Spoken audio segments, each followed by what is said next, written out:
नमस्ते दोस्तों, बाजार के माहिर का थैंक यू सो मच कि उन्होंने मुझे आज फिर यहाँ से आमंत्रित किया है। और आपके लिए आज मैं एक ऐसी स्ट्रेटजी लेके आया हूँ जो सीरियसली आप पूरी वीडियो देखने के बाद ना शॉक्ड हो जाएंगे।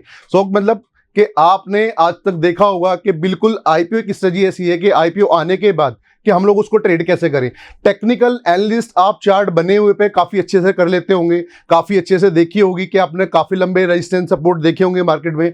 बट आज आपको मैं एक ऐसी चीज देने वाला हूं जिस स्टॉक्स का या जिस आईपीओ का चार्ट बनने जा रहा हो और चार्ट को हम लोग कैसे ट्रेड करेंगे। फॉर एग्जांपल कि किसी भी स्टॉक्स का आज आईपीओ लॉन्च हुआ है तो उसको हम लोग ट्रेड कैसे करें, उसको ट्रेड करना है या कब तक अपने पोर्टफोलियो में रखना है, कब हम लोगों को उसको बेच देना है। तो सबसे मोस्ट इंपोर्टेंट पार्ट इस पूरी की पूरी वीडियो में एक ही होगा कि हम लोग आईपीओ स्टॉक्स को ना कैसे ट्रेड करें, जिसका कोई भी टेक्निकली चार्ट पे हम लोगों को नहीं दिखता है, जिसका कोई टेक्निकली नहीं होता है और हमें ये पता चलता ही नहीं है कि उस स्टॉक्स को हम अपने पोर्टफोलियो में रखें या नहीं रखें। क्योंकि आईपीओ आने के बाद कंपनी के किस तरीके से वो अपने बिहेवियर चेंज करते हैं स्टॉक ना, वो सबको पता है। फॉर एग्जांपल एक बहुत बड़े स्टॉक का नाम मैं बता दूं, पेटीएम, जिसमें पेटीएम, जोमेटो, कई सारे स्टॉक ऐसे हैं जहां पर इन्वेस्टरों ने अपना पैसा बहुत खोया है। मतलब पेटीएम अपने प्राइस से बहुत कम हो गया, जोमेटो अपने प्राइस से बहुत डाउन आया एक टाइम में। तो हम लोगों को इस वीडियो के बाद आज आपको मैं वो चीज बताने जा रहा हूं कि आपको फर्स्ट डे या विद इन ए वीक में ना पता चल जाएगा कि किस आईपीओ को हमें अपने पोर्टफोलियो में रखना है या किस आईपीओ को हमें अपने पोर्टफोलियो से बेचना है या फिर उसको कब तक हमें राइड करना है लॉन्ग टर्म के लिए अपने पोर्टफोलियो में। और कंपनी अच्छी है तो कब उसमें बेस्ट एंट्री होगी, कब उसमें हम लोगों की बेस्ट एग्जिट होगा, कि आईपीओ स्टॉक्स को हम लोग कैसे ट्रेड करेंगे। तो हम लोग चलते हैं यहां पर स्क्रीन पे। मैंने कोई ज्यादा इंडिकेटर में यूज नहीं करता आईपीओ स्टॉक्स में, एक छोटा सा इंडिकेटर है जिसके साथ अगर आपने प्रैक्टिस करी ना बहुत ही ज्यादा आपको अच्छा रिजल्ट आने वाला है। बहुत कंफर्ट जोन के साथ आप स्टॉक्स को ना राइड कर पाओगे। काफी ज्यादा आप लोगों को इंडिकेटर्स की जरूरत नहीं है, सिंपली एक दो चीज लगानी है और उसके बाद आपको स्टॉक्स आने के बाद आईपीओ का पता होगा कि इस आईपीओ को हमें अपने पोर्टफोलियो में रखना है या एग्जिट कर लेना है। तो सबसे पहले हम चलते हैं चार्ट पे। चार्ट पे आने के बाद कोई भी आईपीओ स्टॉक, कुछ मैंने लिस्ट बनाई हुई है पिछले लास्ट ऑलमोस्ट 1 ईयर के आईपीओ जितने भी लॉन्च हुए, आप जाके इस स्ट्रेटजी को पूरे बैक टेस्ट करना। मेरी ऑलरेडी 5-6 साल की ना पूरी बैक टेस्टिंग है, रिजल्ट अल्टीमेट है, आप लोगों को इसका बेनिफिट भी मिलेगा। जितने भी लोग मार्केट में नए आते हैं और छोटे कैपिटल के साथ अगर मार्केट में आ रहे हैं, छोटे कैपिटल वाले भी इस स्ट्रेटजी के साथ ना एक बहुत बड़ा पैसा बना सकते हैं।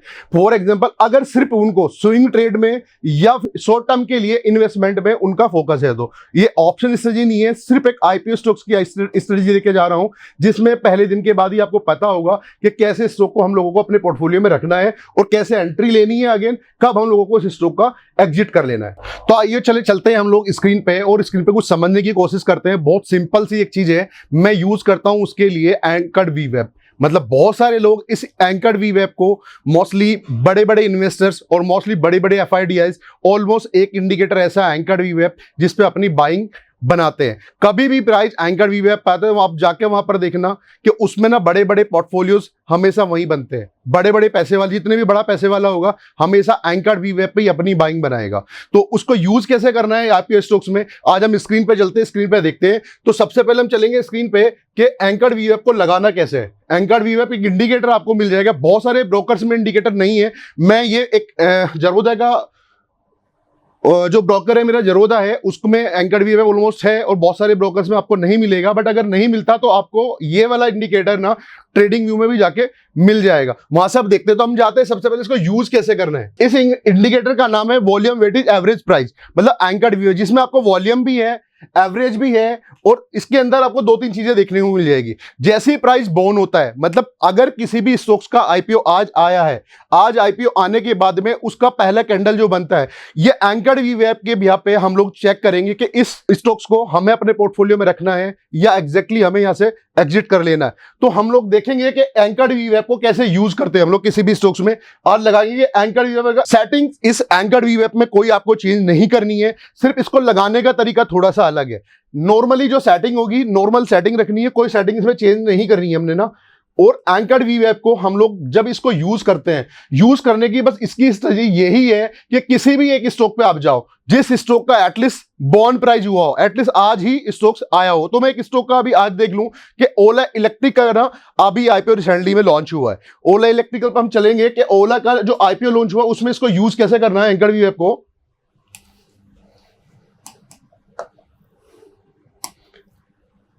सबसे मोस्ट इंपोर्टेंट पार्ट ना इसका लगाना है कि इसको लगाना कैसे प्राइस पे। तो हम लोग इसको जब यूज करते हैं लगाते कहां पर, जो बॉन्ड प्राइस इनका मीन जैसे बेबी बॉर्न होता है ना, छोटा बेबी, ऐसे कभी ना कभी ना प्राइस भी बॉर्न होता है। प्राइस मतलब जो पहली कैंडल बनी होगी प्राइस की, उसको हम लोग बोलते हैं बॉन्ड प्राइस। कि जब पहली कैंडल किसी आईपीओ की स्टॉक्स की बनी होगी उसको हम बोलेंगे बॉन्ड प्राइस। तो बॉन्ड प्राइस पे इसको हम लोग सेट करते हैं और उसके बाद इस तरीके में देखते हैं अगर प्राइस एंकर्ड वीवैप के अबव है, मतलब एंकर्ड वीवैप के प्राइस अगर अबव है तो हम लोग मानते हैं कि प्राइस बुलिश है। प्राइस जब जब एंकर्ड वीवैप पे आएगा, जब जब वहां से एक बड़ा मोमेंटम करेगा, एवरेज वॉल्यूम वेटेज प्राइस, मतलब एंकर्ड वीवैप पे जब जब प्राइस आएगा वहां से अलग अलग रिएक्शन देखने को मिलेंगे। मेरी बैक टेस्टिंग काफी लंबी, आप एक बार देख लेना। इसको यूज कैसे करना है कि हम लोग देखते हैं कि बॉन्ड प्राइस पे इसको लगाना है और टाइम फ्रेम हम लोग सबसे पहले चलते हैं। अगर आईपीओ आज लॉन्च हुआ है, अगर आईपीओ आज लॉन्च हुआ है तो मुझे अगर रखना है अपने स्टॉक्स, अपने पोर्टफोलियो में एंकर्ड वीवैप को मैंने बॉन्ड प्राइस पे सेट कर दिया। मतलब इसको मैं अगर चाहूं तो मूवमेंट भी कर सकता हूं कि इधर उधर इसको मैं डेट वाइज जाऊंगा। तो यहां से अगर मैं डेट चेंज करूंगा ना, ये डेट चेंज करूंगा कोई भी, तो यहां से ये चेंज भी हो जाएगा। जिस डेट पे मैं सेट करूंगा ना ये वहां पर जाके सेट हो जाएगा। बट एंकर्ड वीवैप का मतलब हमने सबसे पहले करना क्या है, फॉर एग्जांपल हम लोग ये चार्ट को भी भूल जाते हैं। ये चार्ट को भूलने का मतलब है कि हमें सिर्फ ये देखना है अगर फर्स्ट आवर में आज किसी भी स्टॉक्स का, ये मैंने चार्ट लगा दिया, अभी आगे का चार्ट आप भूल जाओ एग्जैक्टली क्या है कि अभी बॉन्ड प्राइस किसी भी स्टॉक का ये बॉन्ड प्राइस है तो उस पे हम लोग जाकर ना एंकर्ड वीवैप को सेट कर देंगे। एंकर्ड वीवैप की डेट, जिस डेट में जो भी आईपीओ आया होगा उस पे जाकर हम सेट कर देंगे। और देखना एक ही चीज है सिर्फ इसमें कि प्राइस फर्स्ट कैंडल्स के बाद भी एक चीज और करनी है, यहां पर हम लोग मार्क कर ले कि इस कैंडल्स का जो लो है हम लोगों का उस दिन आईपीओ का एसएल होगा, कि फर्स्ट कैंडल का लो आईपीओ का हम लोगों का एसएल होगा। अगर आईपीओ को आज आया हुआ है, आईपीओ आज ही लिस्टिंग हुई है और हमें आईपीओ को अपने स्टॉक्स को रखना है, तो उस दिन का सेम मॉर्निंग का जो पहला कैंडल आवरली बनेगा, आवरली चार्ट में यहां यूज कर रहा हूं, तो उस दिन का वो हम लोगों का फर्स्ट डे का एसएल होगा। इनकेस कंपनी बड़ी है, कंपनी के रेवेन्यू अच्छे हैं, कंपनी की बैलेंस शीट अच्छी है, तो उसमें हम लोग सिर्फ एक ही चीज करते हैं कि यहां पर जाके एक टाइम फ्रेम चेंज, कि टाइम फ्रेम चेंज करेंगे। कोई कंपनी अगर अच्छी है उसका टाइम फ्रेम हम चेंज कर लेंगे कि अगर मेरा व्यू कंपनी का इन्वेस्टमेंट का मोस्ट प्रोबेबली 3 महीने 4 महीने 6 महीने का है, तो मैं वहां पर थोड़ा अपना टाइम वेज चेंज कर लूंगा, टाइम थोड़ा सा बड़ा कर लेता हूं कि मेरा व्यू अगर कंपनी में लॉन्ग टर्म इन्वेस्टमेंट का है तो मैं टाइम वेव चेंज कर लूंगा। बट देखना होगा ये टाइम वेव चेंज करने के लिए कि फर्स्ट वीक का अगर लो ब्रेक नहीं होता है तब तक उस पोर्टफोलियो, इसको स्टॉक्स को अपने पोर्टफोलियो में रखेंगे। जैसे ही लो ब्रेक होगा या प्राइस एंकर्ड वीवैप के नीचे क्लोज कर देगा तो हम उस स्टॉक को बेच देंगे। आप लोगों को याद होगा मैंने रिसेंटली मेरे टेलीग्राम चैनल में और मेरे यूट्यूब चैनल पे भी मैंने बताया था कि आपको जैसे ही 145 पे अभी ओला इलेक्ट्रिकल आया था, वहीं मैंने बोल दिया था कि सेल कर दो, इसका काम हो गया। एग्जैक्टली क्या कि मुझे एक बहुत बड़ा रिएक्शन दिखा और एंकर्ड वीवैप का बिहेवियर मुझे दिख रहा था कि जिस तरीके से इसने मूव किया था कि प्राइस ना कहीं आके बैक होगा। अब मुझे अगर कभी भी इस में एंट्री होगी, फॉर एग्जांपल कि मेरा व्यू अगर 2 महीने 3 महीने का, तो मैं फर्स्ट डे पे आ जाऊंगा। डे का लो जब तक ब्रेक नहीं होगा जब तक मैं एंकर्ड वीवैप के बिहाफ पे ना इस स्टॉक्स को अपने पोर्टफोलियो में रखूंगा। बट अगर ये लो ब्रेक हो गया, अगर ये लो ब्रेक हो गया, इस स्टॉक को कभी भी मैं अपने पोर्टफोलियो में नहीं रखूंगा जब तक एंकर्ड वीवैप, मतलब सिंपल है, एंकर्ड वीवैप के ऊपर में स्टॉक बुलिश है, एंकर्ड वीवैप के नीचे में प्राइस बेरिश है। जिस स्टॉक का लिस्टिंग रिसेंटली हुआ हो, अगर मुझे आज ही रखना है स्टॉक्स को, आज ही लिस्टिंग हुआ है स्टॉक और आज रखना है नहीं रखना उसको कैसे देखना है, तो उसमें मैं क्या करूंगा और छोटा टाइम फ्रेम कर लेता हूं कि और छोटा टाइम फ्रेम कर लेता हूं जिसमें मुझे पता चलना चाहिए कि स्टॉक्स को एटलीस्ट आज रखना है या बेचना है। पहले दिन ओला ने नहीं बोला था पहले ही घंटे बाद में कि मुझे बेच दो, ओला ने उसमें बाइंग बोली, अपर सर्किट लगा, अगेन अपर सर्किट लगा, उसके बाद स्टॉक लिस्टिंग हुआ 85 के आसपास, लिस्टिंग हुआ ऑलमोस्ट 90 के आसपास और हाई बनाया 150। तब तक भी कभी ओला ने हम लोगों को एग्जिट नहीं बोला है, एग्जिट नहीं बोला है। एग्जिट क्या बोला है, रिसेंटली आया एंकर वीवेप पे, और अब लास्ट डे की जो क्लोजिंग हुई है वो एंकर वीवेप के पास ही हुई है। बट ये बड़ी सी कैंडल देख के ना मेरे को समझ में आ गया था कि प्राइस अब ज्यादा ऊपर जाने वाला नहीं है। उसका रीजन क्या है कि ऊपर से मुझे रिजेक्शन क्यों दिखा कि इसके ऊपर जाने वाला प्राइस नहीं है। इसके लिए मुझे ना दो छोटी छोटी मूविंग एवरेज है जो मैं इसमें ऐड ऑन करता हूं, जिसमें आपको ना हेल्प मिलेगी एटलीस्ट कम से कम प्राइस को राइड करने की, कि प्राइस को हम लोग आगे राइड कैसे करेंगे वो हेल्प जरूर मिलेगी। मूविंग एवरेज का नाम मैं आपको बता दूं,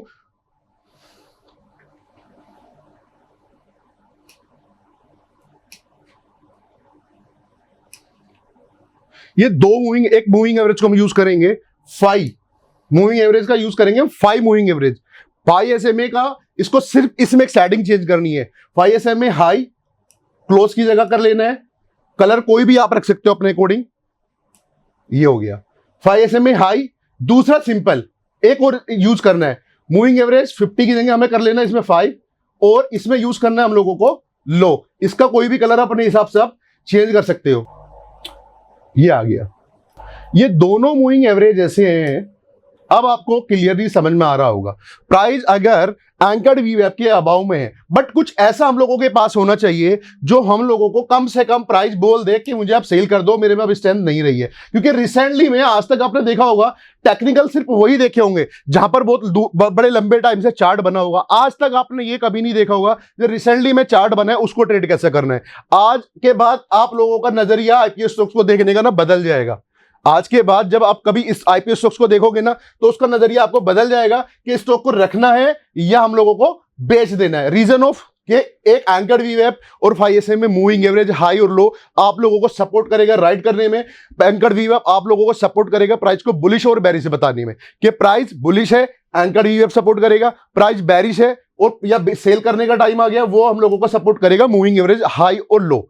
5 मूविंग एवरेज का हाई और लो हम लोगों को सपोर्ट करेगा इसमें, ठीक है। इसकी बैक टेस्टिंग हम बहुत सारे स्टॉक्स पर चलेंगे अभी करने के लिए, कि मैंने पिछले 1 साल 2 साल में कुछ स्टॉक्स की ना लिस्ट बनाई है, ऐसे स्टॉक की जो बुलिश भी रहे और पहले दिन में ही उन्होंने सेल भी बोल दिया है, कि पहले दिन में ही स्टॉक्स बोल के गए कि मुझे सेल कर दो। बहुत सारे स्टॉक ऐसे थे जिन्होंने आज तक अपने प्राइस से डबल हो गए और आज तक नहीं बोला है कि मुझे सेल कर दो, ठीक है। तो अभी मैंने कुछ स्टॉक्स की लिस्ट बनाई है, हम लोग इसको बैक टेस्ट करेंगे। आज 2 चीज इसमें आप लोगों को बड़ी ध्यान में रखनी है कि आप कभी भी इसके अंदर आईपीओ होने के बाद अगर वीवेप के ऊपर प्राइस है, जब तक वो अपने लोगो ब्रेक नहीं करता, लोगो ब्रेक नहीं करेगा तो उस स्टॉक का आईपीओ को हम कभी भी सेल नहीं करेंगे बॉन्ड प्राइस के एंकर्ड वीवेप पे जाके। आपका प्लान थोड़ा सा ज्यादा बड़ा है तो हम लोग उतना ही बड़ा टाइम फ्रेम कर लेंगे, जब तक अपने लोगो ब्रेक नहीं करेगा या एंकर्ड वीवेप के ऊपर क्लोज नहीं करेगा हम लोग उसको हमेशा अपने पोर्टफोलियो में रखेंगे। जैसे कि रिसेंटली में मैं अगर बताऊं आपको, पिछले डे के चार्ट पे अगर मैं जाऊं, क्योंकि इसका आईपीओ अभी लॉन्च हुआ है, मुझे ना बाइंग के बाद इस प्राइस पे आके 140 के बाद मैंने ओपनली सबको बोला था, पूरे अपने टेलीग्राम चैनल पे भी और यूट्यूब पे भी अब इसकी मैंने शॉर्ट्स डाला हुआ है कि 140 के नीचे में अब ओला का काम हो गया, बेच दो।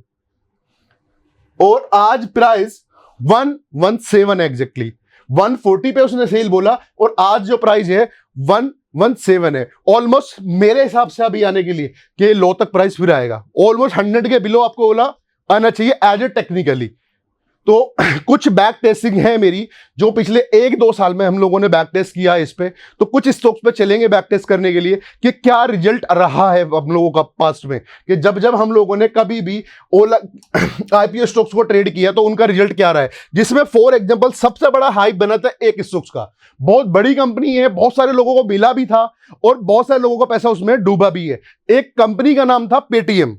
पेटीएम में क्या था कि बहुत सारा हाइप था और मेरे को पहले दिन से ही जब पेटीएम का आईपीओ लॉन्च हो रहा था पहले दिन ही मैंने बोल दिया था कि सेल कर दो, आईपीओ जिसको मिला है सेल कर दो, रखने लायक आईपीओ नहीं है। रीजन ऑफ मैंने नहीं बोला था, वो सेटअप बोल रहा था, मेरे बोलने से कुछ नहीं हुआ। जो चीज मेरे पिछले 10-12 साल की टेस्टिंग है उसी ने बोला था। मतलब ऑलमोस्ट 8 साल से कंटिन्यूसली इस स्ट्रेटजी पे पैसा बन रहा है। बहुत सिंपल है, बहुत इजी है। रीजन ऑफ अगर आप जॉब में हो, बिजनेस में हो, ऑप्शन ट्रेडिंग से बेटर रिजल्ट आपको यहां मिल सकते हैं। ऑप्शन ट्रेडिंग से बाद बेटर रिजल्ट आप लोग इस यहां पर ट्रेडिंग करके ना निकाल सकते हो। चलते हैं एक बारी और इसको चेक कर लेते हैं हम लोग पेटीएम को, कि पेटीएम का रिजल्ट क्या रहा। पेटीएम का मैं अभी अगर बताऊं आपको, पेटीएम अब आके कहीं ना कहीं हम लोग इसका चार्ट करते हैं मंथली, ठीक है। बट एक चीज और थी इसमें ना, करना क्या है सबसे पहले कि हम लोगों को एंकर्ड वीवैप जो हम लोगों का लगा है उसको लगाना है हम लोगों को बोन प्राइस पे, कि एंकर्ड वीवैप को सेट करना है हम लोगों को बोन प्राइस पे। एंकर्ड वीवैप का हम लोगों की सेटिंग थोड़ा सा मैं कलर चेंज कर लेता हूं बिकॉज ऑफ कुछ कंफ्यूजन ना हो इससे ना, क्योंकि मूविंग एवरेज का कलर भी सेम हो गया है। अभी अगर आप देखोगे, मैं अगर थोड़ा सा भी बड़े टाइम पे जाऊं तो एंकर्ड वीवैप अगर मैंने बोन प्राइस पे सेट किया है, सिंपल रूल है, इसमें कोई इफ बट नहीं है, कोई रॉकेट साइंस नहीं है, कोई बहुत बड़ी चीज नहीं है कि प्राइस अगर एंकर्ड वीवैप के नीचे में है तो मुझे वो आईपीओ कभी अपने पोर्टफोलियो में रखना ही नहीं है, चाहे कुछ भी हो जाए। जब तक प्राइस मेरे एंकर्ड वीवैप के ऊपर में है उस स्टॉक्स को मैं हमेशा अपने पोर्टफोलियो में रखूं, जब तक नहीं बेचूंगा जब तक या तो कंपनी शॉर्ट टर्म के लिए अच्छी ना हो, कंपनी का आईपीओ जैसा भी हम लोगों ने एग्जांपल देखा ओला इलेक्ट्रिकल का कि शॉर्ट टर्म उसने मोमेंटम दिखाया और फिर उसके बाद प्राइस फॉल करके नीचे आना स्टार्ट किया, तो वहां पर बस मैं उतना ही रखूंगा जब तक मुझे प्रॉफिट दे रहा है। जैसे ही सेटअप एग्जिट बोलेगा उस स्टॉक को मैं बेच दूंगा। पहले ही कैंडल्स के बाद फर्स्ट वीक के बाद ऑलमोस्ट 1560 रुपीज के प्राइस पे लॉन्च हुआ था पेटीएम, बट फर्स्ट वीक के बाद ही पेटीएम ने क्या किया, अपने आप से ही इसी सेटअप ने पेटीएम ने बोल दिया था कि मेरे को सेल आउट कर दो। बिकॉज ऑफ प्राइस जब गिरा है ना, तो जो 1500 रुपए से प्राइस था, 1500 रुपए का प्राइस ऑलमोस्ट 450-500 पे आके टहल रहा है, ऑलमोस्ट 450 और 500 पे मिला है। और मैं पहले दिन ही सबको बोला था इस एरिया में कि आप ना पेटीएम को बेच दो, पेटीएम रखने लायक अभी नहीं है, बिकॉज ऑफ जिस तरीके की कैंडल्स बनी थी ना एंकर्ड वीवैप के नीचे में, उस कैंडल्स ने ही बोल दिया कि बहुत तगड़ा प्रेशर से सेलिंग है, बहुत तगड़ी प्रेशर सेलिंग है। मूविंग एवरेज बाद में जो 5SM में हाई लो जो आए हैं अभी तक भी, अभी मैं चलो 5SM में हाई लो को दोनों को हटा देता हूं, मूविंग एवरेज दोनों हटा देता हूं और आपको आगे ना फिर से लगा के दिखाऊंगा। एक स्टॉक ऐसा भी देने वाला हूं जो 35 रुपए का स्टॉक ना 3500 हुआ है, सिर्फ इसी ब्याज पे, सिर्फ इसी ब्याज पे 35 रुपए का stock with in a year 3500 रुपए हुआ है। तो लोग बोलते हैं ना कि मल्टीबैगर क्या है, मल्टीबैगर बनने के बाद सारी दुनिया को पता चलता है कि मल्टीबैगर बन गया। मल्टीबैगर बनने से पहले अगर सेटअप को फॉलो करो ना, आपके पोर्टफोलियो ना मल्टीबैगर स्टॉक अपना बनने स्टार्ट हो जाएंगे। तो हम लोग चलते हैं सबसे पहले यहां पर एंकर्ड वीवैप ने सेल बोला, एग्जैक्टली गिरने के बाद एक बार प्राइस यहां पर आया है, यहां पर आने के बाद में बाय बोला, फिर ब्रेक कर गया। तो रूल सिंपल था, एंकर्ड वीवैप के ऊपर मेरा, एंकर्ड वीवैप के नीचे टाटा बाय बाय। अगर कोई स्टॉक मैंने बाय किया है उसके बाद ये स्टॉक ऑलमोस्ट 6 मंथ एंकर्ड वीवैप के अबाव रहा है, बट उसके बाद फिर से ब्रेक किया, फिर से टाटा बाय बाय।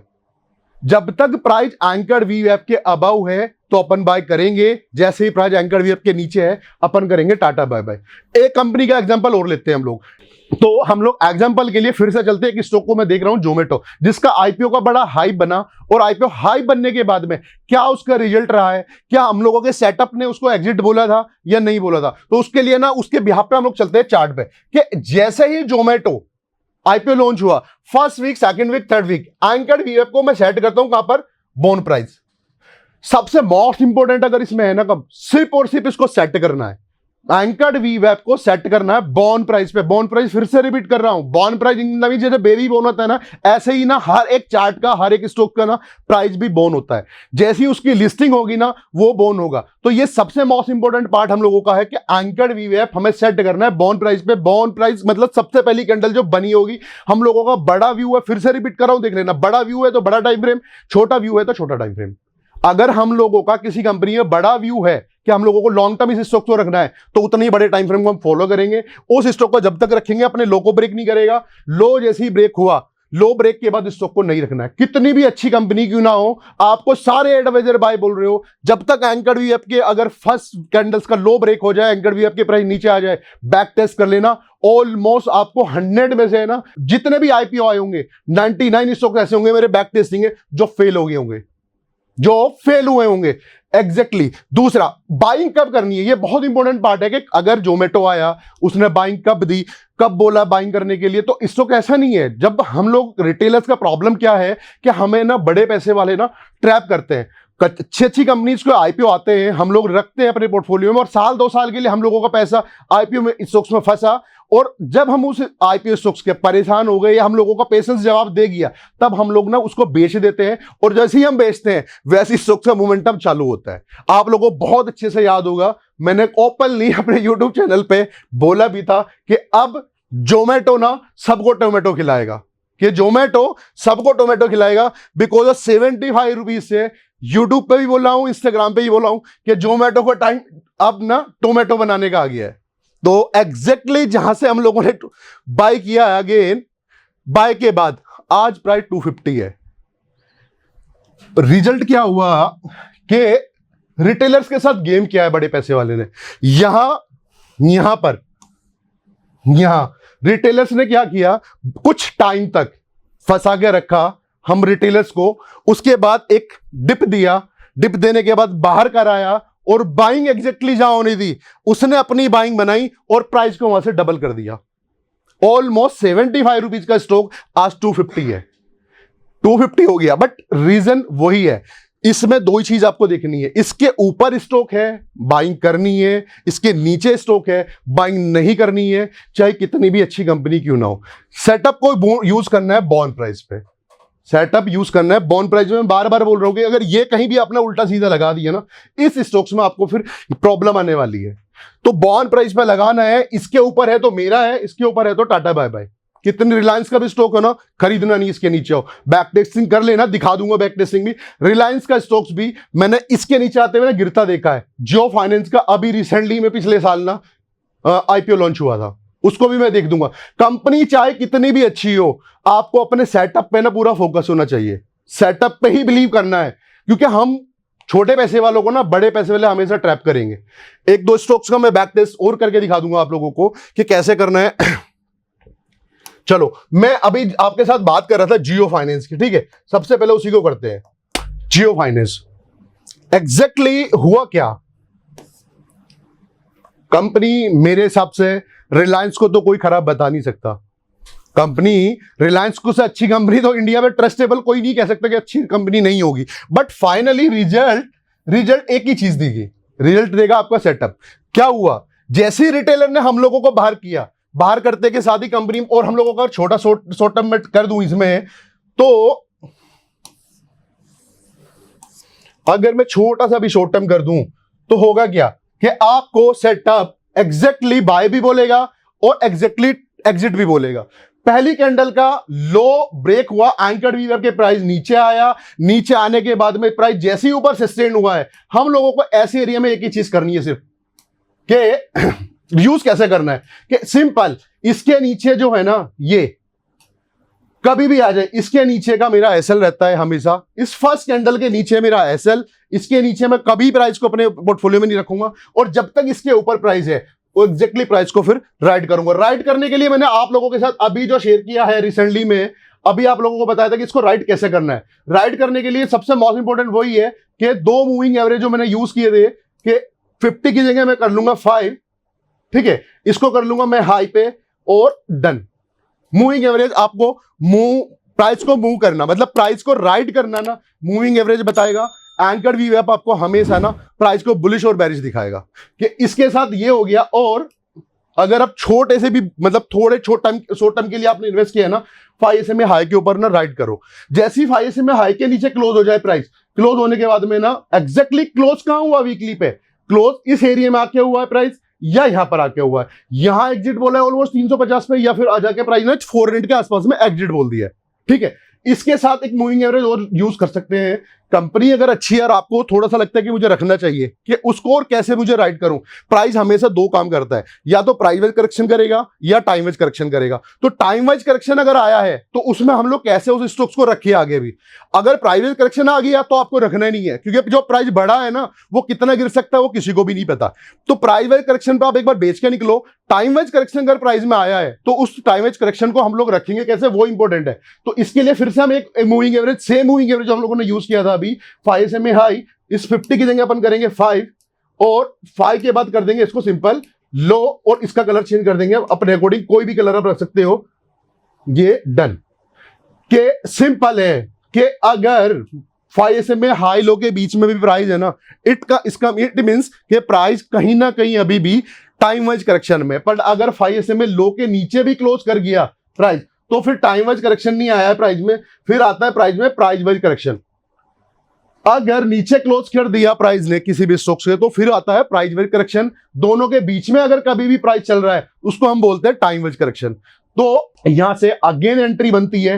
एसएल इस एरिया में हम लोगों का कहां होगा, एसएल होगा सिंपली, एसएल होगा हम लोगों का कहां पे, इसके नीचे में, कि हम लोगों का एसएल सिंपल इसके नीचे, यहां पर एंट्री एंकर्ड वीएफ के नीचे में प्राइस सेल आउट करना है, इसके नीचे में हम लोगों का एसएल होगा।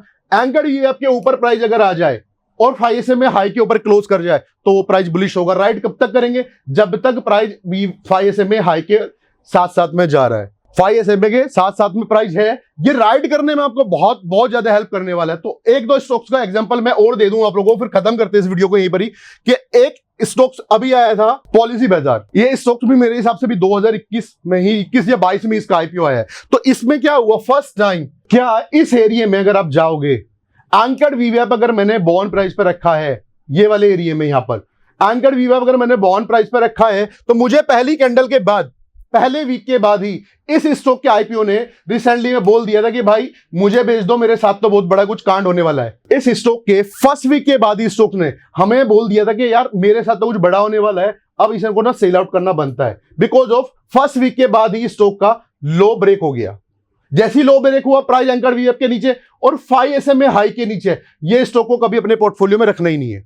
कभी भी अपने पोर्टफोलियो में ऐसे स्टॉक को नहीं रखना है जो आईपीओ लॉन्च हुआ हो, आईपीओ लॉन्च होने के बाद में, और वो स्टॉक कभी भी ऐसे स्टॉक को अपने पोर्टफोलियो में नहीं रखना है जो एंकर्ड वीवीएफ के नीचे में आ गया हो और गलती से भी अपने लो को ब्रेक कर दे। लो को ब्रेक कर दिया और 5 SMA हाई के नीचे में, उसको नहीं रखना है।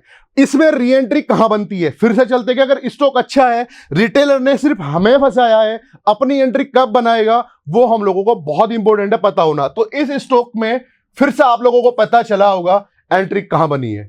एंकर्ड वीवीएफ जो मैंने अभी दिखाया आप लोगों को, जोमेटो में एग्जांपल, एंकर्ड वीवीएफ के ऊपर प्राइस आया, प्राइस जब तक बुलिश, ऑलमोस्ट प्राइस अपने 1 ईयर में अपने प्राइस से डबल हो गया। अगर आप एंट्री देखोगे ना 750, आज प्राइस का वैल्यू क्या है 1750। बट हम लोगों का रिटेलर का प्रॉब्लम क्या है कि हम यहां बाय करेंगे, यहां बेचेंगे और यहां रिटेलर अपना काम करना चालू करेगा।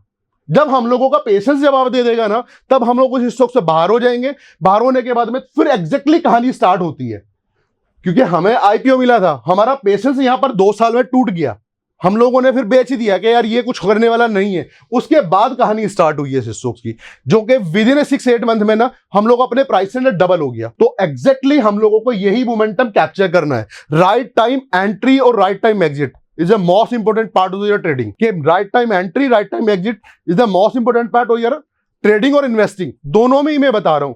तो अगर आप ये सब छोटी छोटी चीजें, एक स्टॉक आज मैं आपको दिखा दूं कि एग्जैक्टली आज तक भी 35 रुपए का स्टॉक 3500 रुपए हो गया है, आज तक सेल आउट नहीं हुआ है, आज तक सेटअप ने सेल आउट नहीं बोला है। आप लोगों को एग्जाम्पल दिखा दूं, उसका स्टॉक का नाम है INA।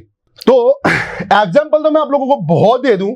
जिस दिन से आईपीओ लॉन्च हुआ है, आईपीओ लॉन्च होने के बाद इस स्टॉक्स ने 35 रुपए की वैल्यू से आज अपनी वैल्यू 3500 रुपए कर ली। बट एग्जैक्टली एक कैंडल भी आपको अगर देखो ना, एक कैंडल भी जहां से स्टॉक चालू हुआ एंकर्ड वीवीएफ से, एंकर बॉन्ड प्राइस पे सेट किया एंकर्ड वीवीएफ, वैल्यू अगर आती है हम लोगों की इस वैल्यू में, ऑलमोस्ट 300 रुपीज का स्टॉक था, सॉरी 300 रुपीज से स्टॉक आज जो है एग्जैक्टली वैल्यू कितनी हो गई है स्टॉक्स की, 3600। आप रिटर्न का रिटर्न देख सकते हो कितना है कि 300 रुपए का स्टॉक 1-2 साल में है ना 3600 रुपए हो गया। बट एग्जैक्टली राइड करने में क्या सपोर्ट किया, राइड करने में हम लोगों को एक ही सपोर्ट मिला, कि सपोर्ट कहां से मिला कि हम लोगों के 5 SMA हाई और लो ने एक बार भी, अगर थोड़े से लॉन्ग टर्म इन्वेस्टर हो ना, एक बार भी उसने एग्जिट नहीं बोला है।